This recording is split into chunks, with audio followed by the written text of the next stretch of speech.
is your Classic Metal Show right here on the ClassicMetalShow.com. That is brand new stuff from the band Destruction.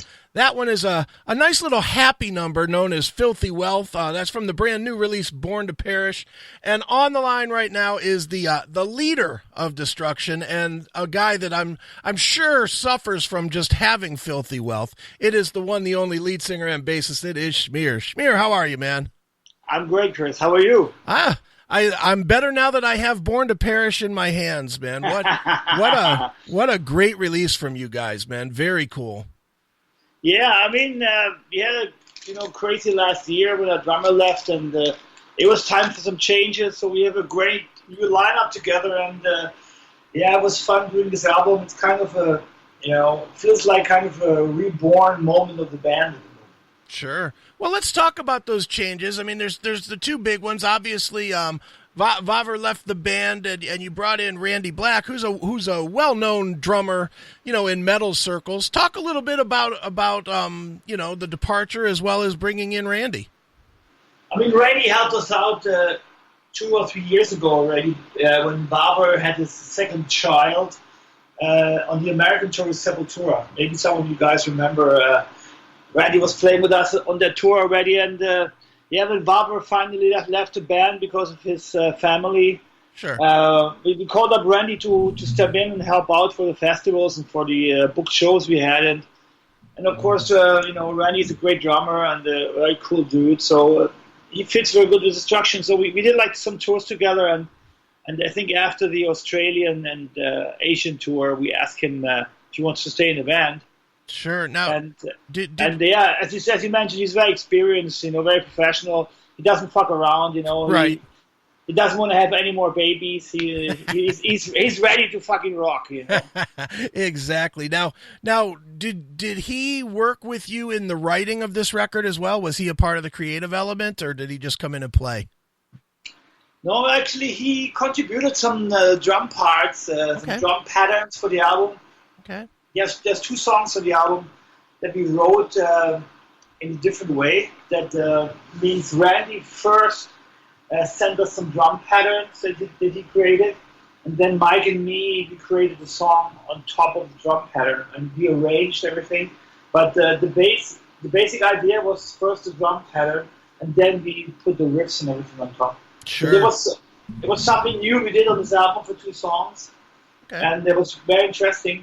Of course, Mike and me were the main songwriters. We did this for a long time for the band, but we always up for fresh ideas, And, sure. And it was very cool that Randy came up with some ideas that fitted very well with the new stuff. Sure. Now, I mean, obviously, with you playing bass, it's important that you feel very comfortable with the drummer. Was it kind of an immediate thing for you, or did you guys have to work a little bit to get that comfort and get yourselves in the pocket?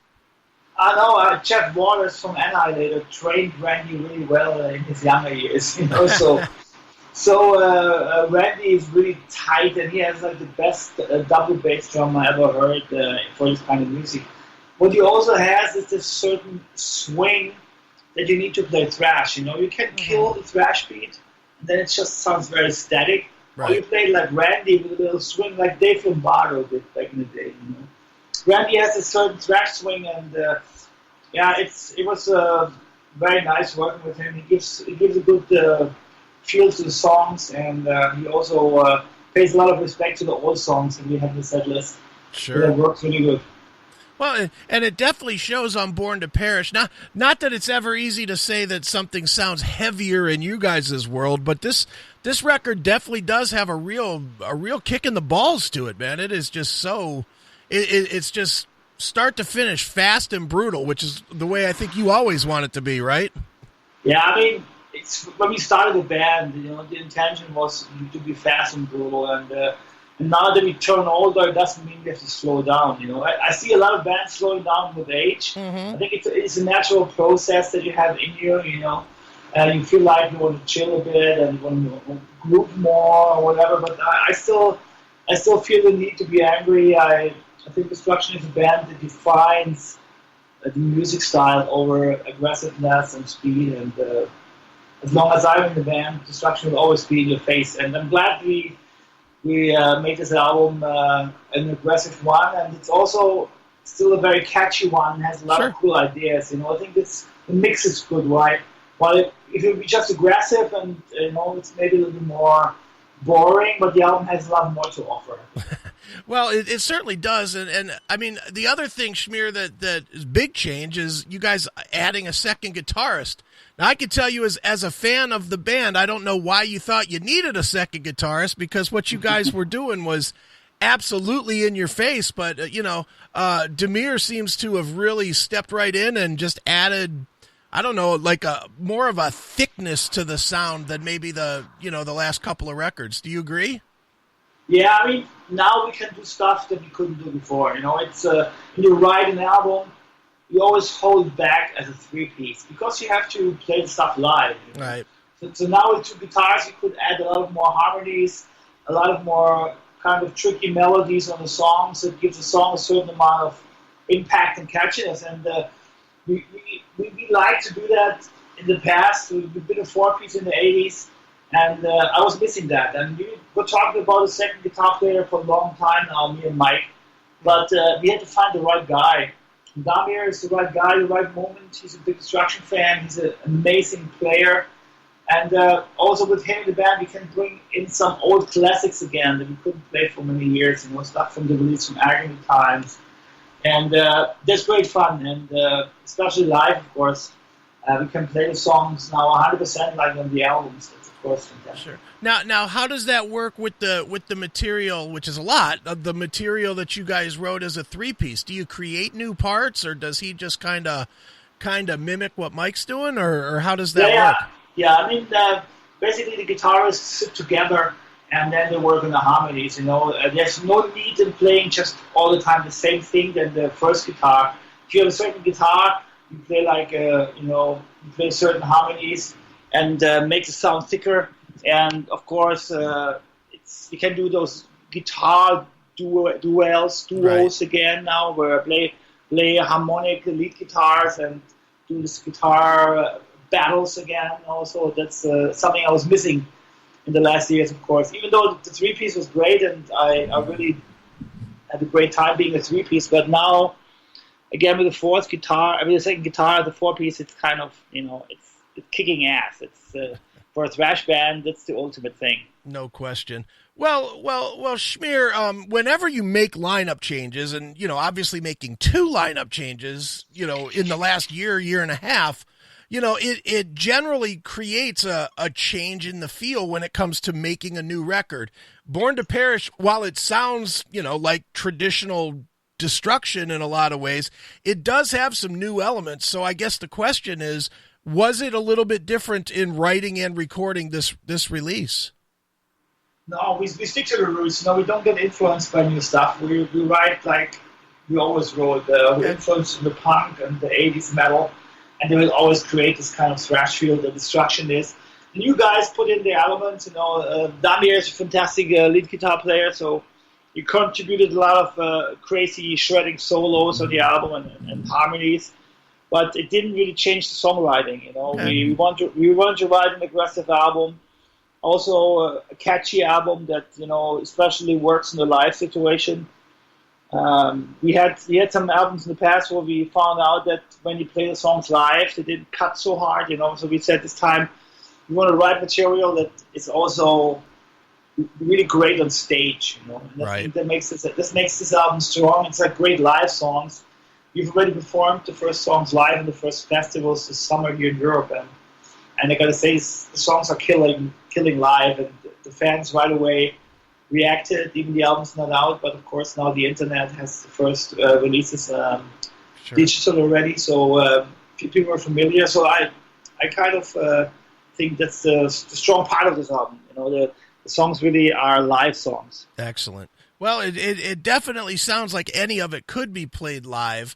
I'm curious for you, Schmier, and I mean, you've been doing this for forever and a day, and I mean, you know as well as I do that there's, here in the States, we have the quote unquote the big four, the Metallica, Megadeth, Slayer, Anthrax, and then you guys are widely regarded as one of the four members of the German big four. You guys, Tanker, Creator, and Sodom. I'm curious for you, as somebody that's kind of watched as afar and has, I'm sure you probably know all the guys in all these bands.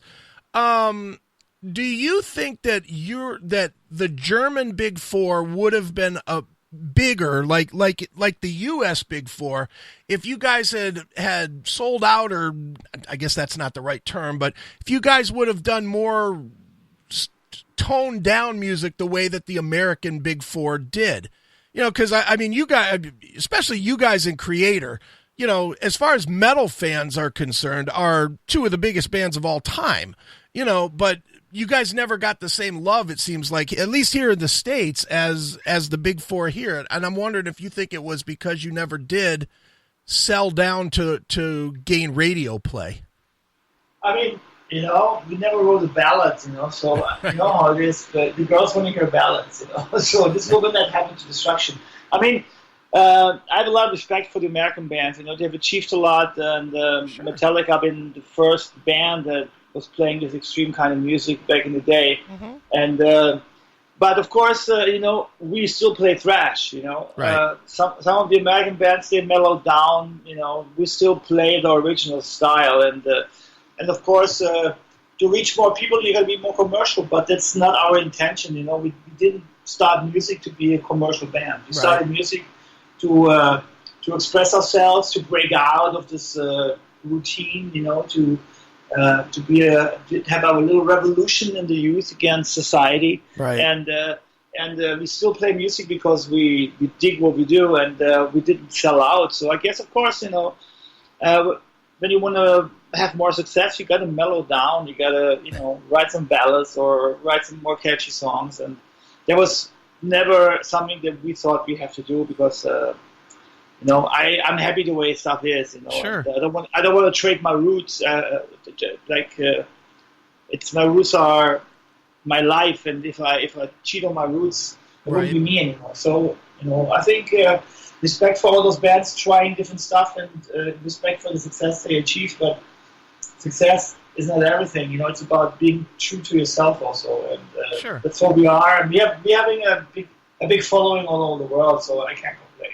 Right. And the interesting thing, Schmier, is that while the radio play or the commercial success may be here in the United States, if you look at where metal is most popular now in 2019, it's definitely over in Europe. I mean, all the big festivals are there, and those festivals pack, 70, 100,000 people in day after day after day, year after year after year. It's very clear that maybe the commercialization of it happened in America, but the hardcore fans are more based in Europe. Do you agree? Especially for old school metal. Right. I mean, the two major markets for old school metal are Latin America and Europe. Right. That's for sure. We have the biggest festival here in Europe, the big festivals, and there's a lot of smaller festivals here. So, of course, the market is huge here in Europe. And somehow, America's market has changed. Everything got more modern. America has a lot of trends, come and goes. Like it's a lot about radio play. It's a lot about creating new styles and having the next big hit thing going on. While in Europe we have that too, but the metal scene in general, the underground metal scene, is very true to roots. We like the old school style.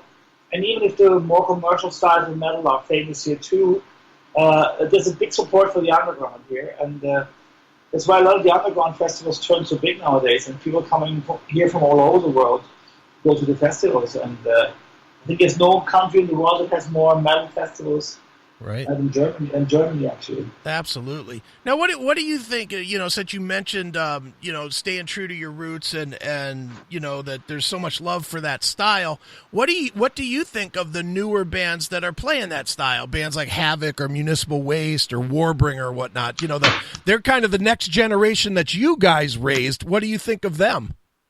Oh, there's a lot of great bands out there. I mean, I've been following those bands, or we had a lot of those bands supporting us. Havoc supported us before in the States. Okay. We played with the Vile from the UK. Warbringer supported us twice in America on tour. The Municipal Waste also supported us before. And a lot of those bands toured with us. We try to bring them on tour also because they're big Destruction fans, and we like to support the next generation.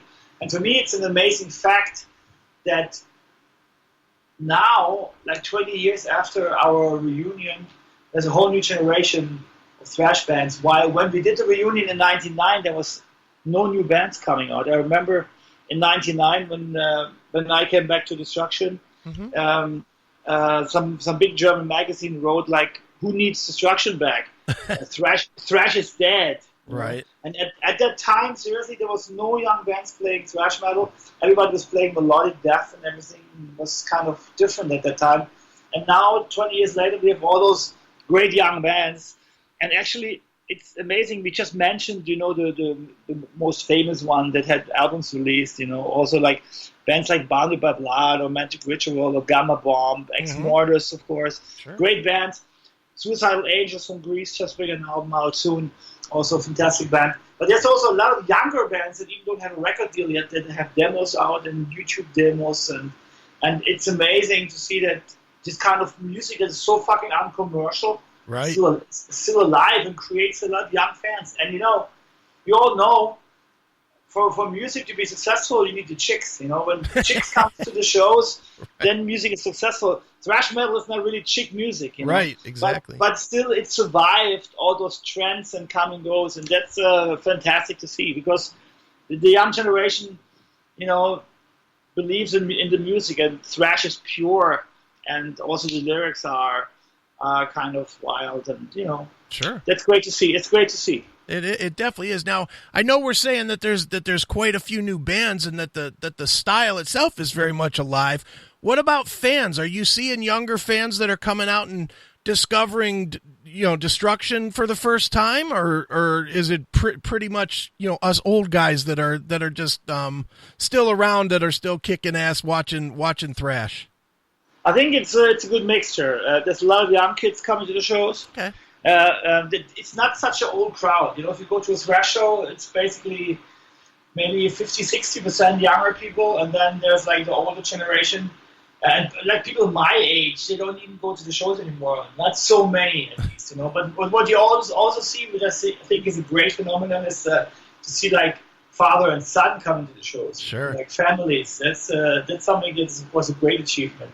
Absolutely. But I think in general, thrash metal unites different generations. It's something for the young kids that like the wildness and the craziness of thrash, and of course the older generation that grew up on thrash, and it's the roots of extreme music. Absolutely.